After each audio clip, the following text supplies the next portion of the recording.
Hi everyone, and welcome back to Create the Look. My name is Amy. I'm the lead photographer at Love the Look Photography, and today I'm going to be showing you the two methods that I use to extract images for composite imagery.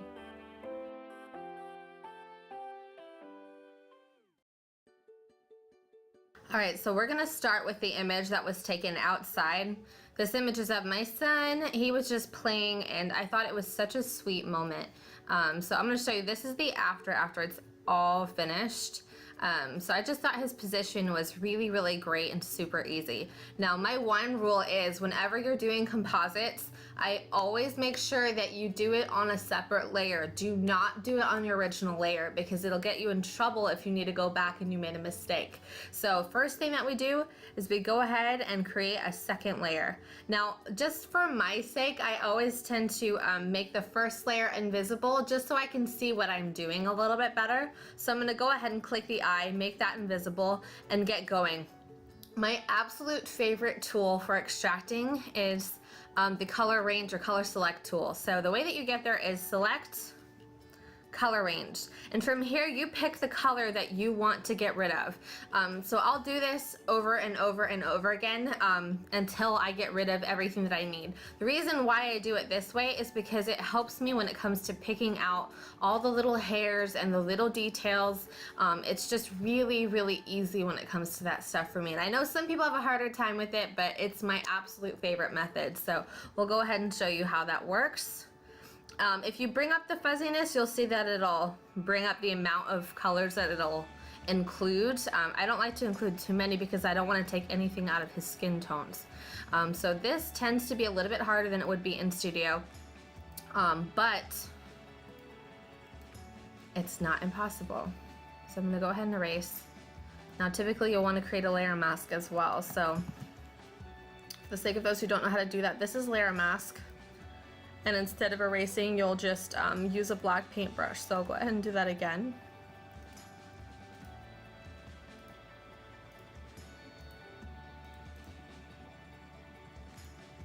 All right, now making sure that you're in the white box, go ahead and use your black paintbrush.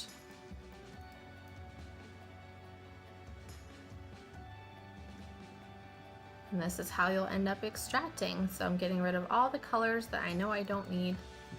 Obviously being a little more cautious around the hair since I had my fuzziness up pretty high. This is always, for me, the most lengthy bit of composite imagery is extracting, especially if it wasn't done in studio. And I'll show you how easy that is in just a moment.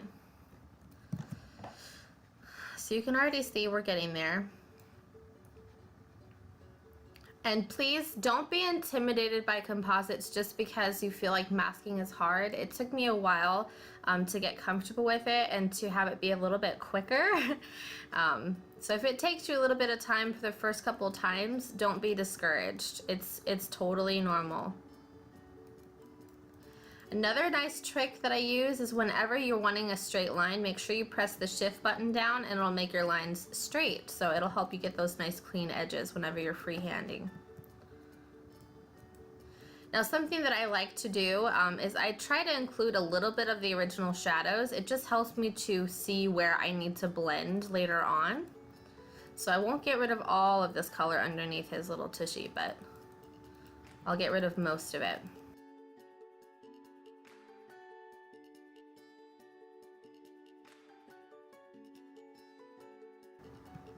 And I'm going to go back into the layer and use the color range tool again. Bringing down my fuzziness because I want to make sure I'm getting those little hairs in.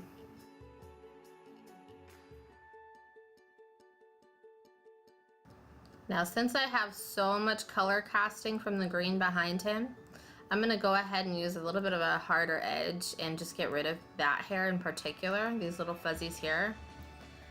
It'll end up being too much of an issue to keep that in.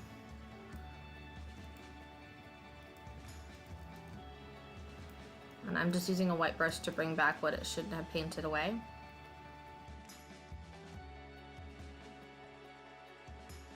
And I know some people are really sticklers about this. I tend to not be too particular about masking away edges. if I have a nice clean line, because I'll end up blending it whenever I place it into the image that I want it into. Pretty good to go. And that's the one way. And again, if you're not shooting an image particularly for composites, but you come across one that you feel will work really well, it always will take a little bit more work than what you could do in studio. So now we're gonna go ahead and switch over to how I would shoot and extract in studio. So this is our image that I took in studio. Now, this is something that I have switched over to very recently. For those of you who watch me on Periscope and Facebook Live, you know that I just basically did like whatever moments that I could catch. But since I've been switching over to doing more composite artwork and that sort of thing, I found that it's so much easier, and of course, it's been around forever, but shooting against a blue or green screen.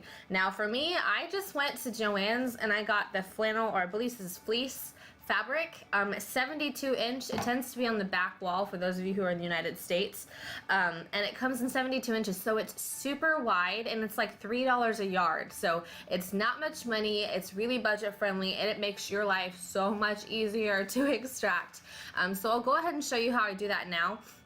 Again, we're gonna go ahead and create our second layer, make the first layer disappear just in case we make any mistakes. And I'll go ahead and use the second tool. I'll just show you how that I use that. Otherwise, I would just use color range for this because it's that easy. But quick selection tool is also a really fast way to get what's around your subject extracted.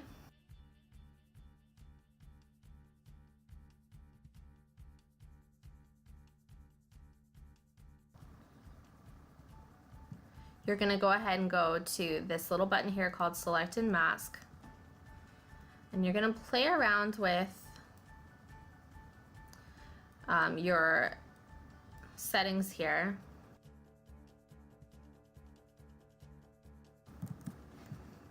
Now for me, I selected the background, so I'm gonna go ahead and select inverse, which is right there.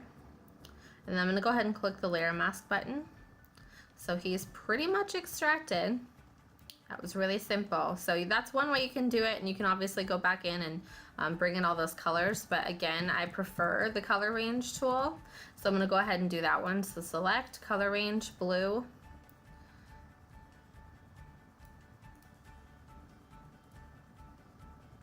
Select inverse. Done. And those are really clean edges. So you can see like how much easier that is. So if you are doing mini sessions, or if you're just creating these along with me and you want the easiest way possible, go out, get you some blue fabric. It's a lifesaver. It really saves you so much time. So that's something I've done recently, and it saved me so much stress. Like, look at this between his legs. Like, that's fantastic. That simple, that easy. And then I'll go ahead and go in here and get rid of this. And you can keep doing that process with however many colors you have. I actually should have had him standing on blue too. That would have made my life easier, but I didn't.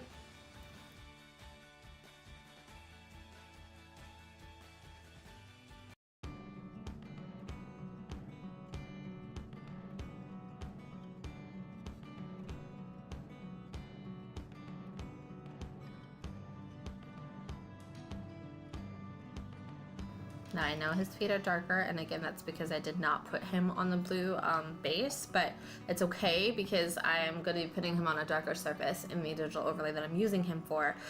From here, basically what I do is I create a blank layer, and then I merge it with the blank layer just to make it by itself. So you can see it's all by itself. From there, you Control A, Control C if you have Windows PC. I think it's Command if you have a Mac. And then you go ahead and you place them wherever you want them. And that's it.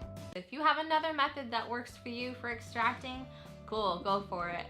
But these are the two ways that I've used that work well for me. I've been doing them for a long time. I'm comfortable with it, and now I'm pretty quick at making it happen. So that's what I use. If you have any questions or if anything was confusing, please leave it in the comments below, and I will try my best to answer them. Otherwise, we will see you next time. If you like this video, don't forget to subscribe, like, and share. We'll see you next time. Bye, guys.